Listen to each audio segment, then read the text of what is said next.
আসসালামু আলাইকুম। টাইটেল দেখে হয়তো অনেকে বুঝে ফেলেছো যে আজকে হচ্ছে আমি আমার ফ্যামিলির সাথে ইফতার করেছি। মেয়েদের হচ্ছে ফ্যামিলি দুইটা থাকে বিয়ের পর, আর বিয়ের আগে তো একটাই ফ্যামিলি থাকে।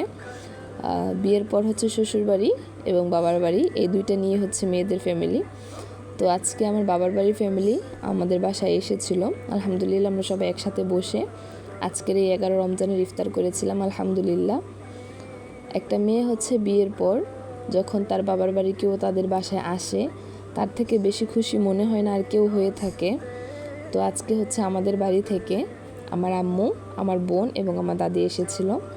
তোমরা হয়তো অনেকেই জানো যে রিসেন্ট হচ্ছে আমার দাদা মারা গিয়েছে। রিসেন্ট বললে ভুল হবে, 1 বছর 3 মাস বা 1 বছর 4 মাসের মতো হবে দাদা মারা গিয়েছে। আল্লাহ তাআলা তাকে জান্নাত নসিব করুক। তো তার জন্য হচ্ছে দাদি এসেছিল। আর আমার আব্বু হচ্ছে কাজের কারণে তেমন একটা আসা হয় না। আমার ফ্যামিলিটা যেহেতু অনেক ছোট ফ্যামিলি, বাবার বাড়ির ফ্যামিলিটাও আমাদের অনেক ছোট ফ্যামিলি, শ্বশুর বাড়ির ফ্যামিলিটা অনেক ছোট ফ্যামিলি। তো ম্যাক্সিমাম টাইম হচ্ছে আমার আম্মু এবং আমার বোন তারাই হচ্ছে আমাদের বাসায় আসে। আজকে যেহেতু হচ্ছে আম্মু এসেছিল, কারণ হচ্ছে আম্মু সাফা মারার জন্য ঈদের জামা কাপড় নিয়ে এসেছিল। তো কাদের বাবুরা হচ্ছে তাদের নানা নানির কাছ থেকে ঈদের মার্কেট পেয়েছে, তারা কিন্তু আমাকে কমেন্ট বক্সে জানিয়ে যাবে। তারপর হচ্ছে ওদের বাবা বলতেছিল যে আম্মাকে এবং তোমার বোনকে বলো যে আমাদের বাসায় এসে ইফতার করতে, আমরা সবাই একসাথে ইফতার করব। তো সেই ক্ষেত্রে হচ্ছে আমাদের ফ্যামিলি হচ্ছে সবাই একসাথে ইফতার করলাম। এখানে রান্নাবান্না করা হচ্ছিল ইফতারের জন্য।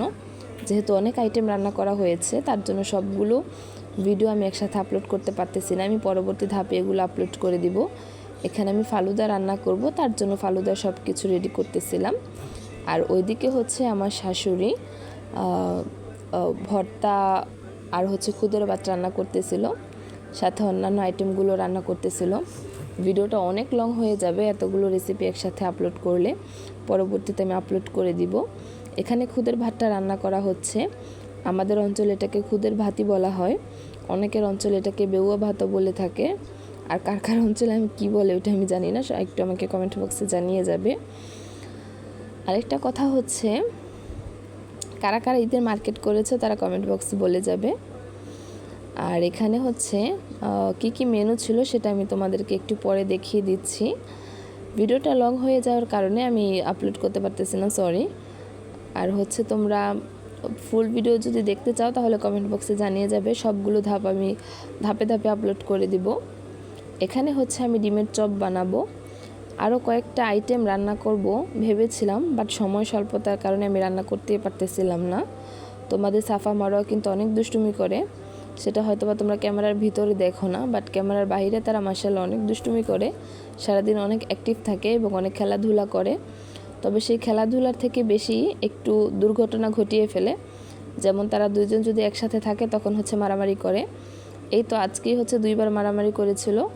একবার হচ্ছে সাফা মারোয়াকে হাতের নখটা মনে হয় অনেক বড় ছিল, খামচি দিয়ে একদম থোতার নিচে কেটে ফেলেছে, রক্ত বের হয়ে গিয়েছে সাথে সাথে।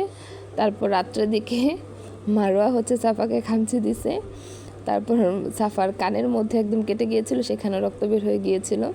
তো এরকম মারামারি তারা প্রায় প্রায় করে থাকে। তো যাই হোক, এখানে হচ্ছে ধনিয়া পাতার ভর্তা বানানো হচ্ছিল যেহেতু খুদের ভাত রান্না করা হবে। তারপর আমি এখানে শরবত বানাচ্ছিলাম, তার সাথে বিভিন্ন প্রকারের যে আইটেমগুলো ছিল সেগুলো রেডি করতেছিলাম। আমার শাশুড়ি হচ্ছে ভাত, তরকারি, তারপরে ডাল, ডিম, গরুর মাংস, মুরগির মাংস এগুলো রান্না করেছিল। আর আমি হচ্ছে মানে যে ফাস্ট ফুড আইটেমগুলো, ডিমের বড়া বানিয়েছিলাম, নুডলস রান্না করেছিলাম, ডিমের চপ বানিয়েছিলাম, নুডলস রান্না করেছিলাম। এটা হচ্ছে পোলাও রান্না করা হয়েছিল, তার সাথে আমি ফালুদাও বানিয়েছিলাম। এটা ডাল রান্না করা হয়েছিল, আর হচ্ছে মাংসগুলো ভিতরে ছিল, তার জন্য এখানে দেখানো হয় নাই। তো আলহামদুলিল্লাহ আলহামদুলিল্লাহ আজকে সবাই একসাথে ইফতার করতে পেরেছিলাম, তার জন্য অনেক খুশি লাগতেছিল।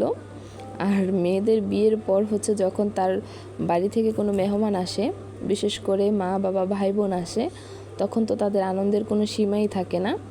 এখানে হচ্ছে আমি শরবতগুলো রেডি করতেছিলাম সবার জন্য, আর তোমাদের ভাইয়া হচ্ছে সবার জন্য মুড়ি বানাচ্ছিল। সে হচ্ছে মুড়ি বানাতে অনেক দক্ষ, প্রতিদিন ইফতারের সময় আমাদের বাসার মুড়িগুলো সেই বানিয়ে থাকে। আর এদিকে হচ্ছে জিলাপি ছিল, আলুর চপ, বেগুনি এক্সট্রা করে রাখা হয়েছিল। তারপর সবাই আলহামদুলিল্লাহ একসাথে বসে ইফতার করেছিলাম।